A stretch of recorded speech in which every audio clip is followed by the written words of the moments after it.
प्रिय छात्र छात्राओं एवं आदरणीय साथियों, नमस्कार। RD Hindi lecture YouTube channel पर आप सभी का हार्दिक स्वागत है। आइए आज के इस वीडियो में हम लोग अपनी इंटरमीडिएट के पाठ्यक्रम में शामिल बहादुर कहानी का सारांश एवं उसका चरित्र चित्रण देखते हैं।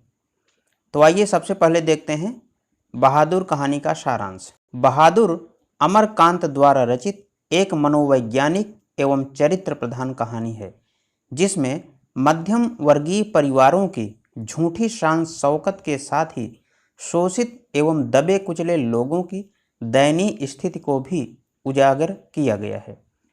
इसकी कथावस्तु निम्नलिखित रूप में प्रस्तुत है।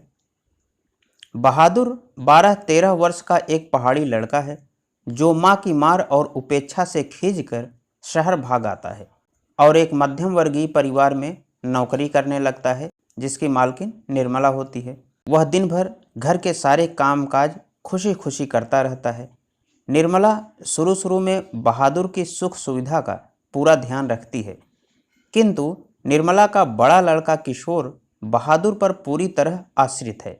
वह जरा जरा सी बात पर बहादुर को गालियां देता और पीटता। कुछ दिनों बाद निर्मला का व्यवहार भी बहादुर के प्रति बदल जाता है। एक दिन जब किशोर ने बहादुर के बाप को गालियां दी, तो बहादुर ने उसका काम करने से मना कर दिया। इसी तरह से एक दिन निर्मला के घर में कुछ रिश्तेदार आए। उन्होंने बहादुर पर 11 रुपये चोरी करने के आरोप लगाए। इसी बात पर निर्मला के पति ने भी बहादुर की पिटाई कर दी। इस घटना के बाद बहादुर दुखी और खिन्न रहने लगा और एक दिन चुपचाप अपना सारा सामान छोड़कर निर्मला के घर से चला जाता है। उसके जाने के बाद सभी को उसकी कमी महसूस होती है और वे लोग पश्चाताप करते हैं। तो इस प्रकार बहादुर कहानी का सारांश पूर्ण होता है। इसी तरह आपको बोर्ड परीक्षा में अत्यंत संक्षिप्त तरीके से इसका सारांश या इसकी कथावस्तु लिखना है। अब हम अगला प्रश्न देखते हैं, बहादुर का चरित्र चित्रण। चरित्र चित्रण में भी हम लोग पहले इसकी भूमिका लिखेंगे और भूमिका इसी तरह से लिखी जाएगी। बहादुर अमरकांत द्वारा रचित एक मनोवैज्ञानिक एवं चरित्र प्रधान कहानी है, जिसमें मध्यम वर्गीय परिवारों की झूठी शान शौकत के साथ ही दबे कुचले लोगों की दयनीय स्थिति को भी उजागर किया गया है। इस कहानी का नायक दिल बहादुर नामक एक नेपाली बालक है, जिसके चरित्र की निम्नलिखित विशेषताएं हैं। पहला, भोला भाला और परिश्रमी। बहादुर बहुत ही भोला और परिश्रमी बालक है। निर्मला के घर में वह सुबह से रात तक दौड़ दौड़ कर काम करता रहता है। इसी कारण वह थोड़े समय में ही सबको प्रभावित कर लेता है। दूसरी हेडिंग होगी, हंसमुख और मृदुभाषी। बहादुर बहुत ही हंसमुख है। वह हर समय मुस्कुराता रहता है। उसकी बोली बहुत ही मधुर है। मोहल्ले के लड़के उसे परेशान करते हैं तथा गाने की फरमाइशें भी करते हैं। वह सबका उत्तर बड़े ही मीठे स्वर में तथा हंस कर देता है। तीसरी हेडिंग है, ईमानदार और सच्चे हृदय वाला। बहादुर गरीब होते हुए भी अत्यंत ईमानदार बालक है। निर्मला के घर में काम करते हुए जब उसे कभी पड़े हुए पैसे कहीं दिख जाते हैं, तो वह उसे उठाकर तुरंत ही निर्मला को दे देता है। किंतु जब उस पर चोरी का आरोप लगा, तो उसके मन को बड़ी ठेस पहुंची और वह अपना सारा सामान छोड़कर चुपचाप घर से चला गया। चौथी हेडिंग है, सहनशील और स्वाभिमानी।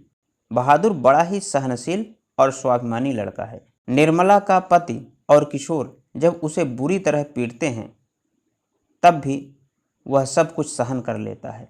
लेकिन जब किशोर ने उसके बाप को गाली दी, तो उसका स्वाभिमान जाग उठता है और वह किशोर का काम करने से मना कर देता है। जब निर्मला का पति उसे समझाता है, तो वह कहता है, बाबूजी, भैया ने मेरे बाप को क्यों लाकर खड़ा किया। पांचवी हेडिंग है, मातृ पितृ भक्त बालक। बहादुर के हृदय में अपने माता पिता के प्रति अपार प्रेम है। यद्यपि वह अपनी माँ की उपेक्षा एवं मार के डर से घर छोड़कर भाग आया था, लेकिन अपने वेतन के रुपए वह माँ के पास ही भेजना चाहता है।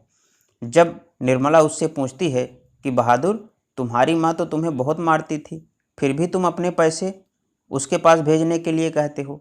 तब वह निर्मला से कहता है कि माँ बाप का कर्जा तो जन्म भर भरा जाता है।